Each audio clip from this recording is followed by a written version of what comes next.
Talk about forestry sampling here today. You're going to need a couple of different things. You're going to need a tape measure, and you're going to need paper pencil. That's pretty much it. So what you're going to do is you're going to go out in the woods, pick a spot, any spot, call it your starting spot. You're going to mark the ground, and then what you're going to do is you're going to break that into 4 quadrants. You can go north, south, east, west. You can go like this and then like this. You can do whatever you want, but basically get 4 boxes off of you. So like 1, 2, 3, and 4.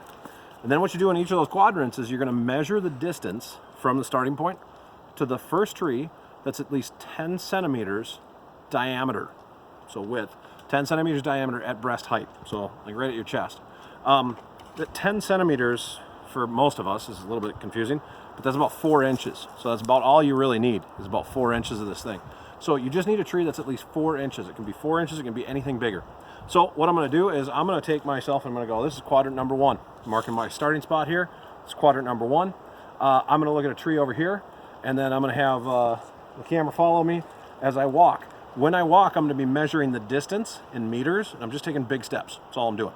So, and use about the closest ½ meter is fine.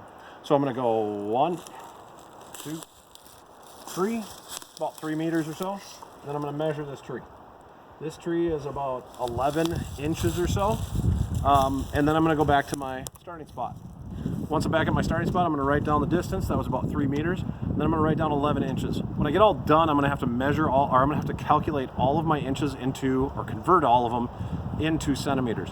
The way you do that is just multiply all of those measurements by 2.54. So 11 inches is somewhere around 30 centimeters or so. So that's the closest tree in quadrant 1 that's at least 4 inches or larger.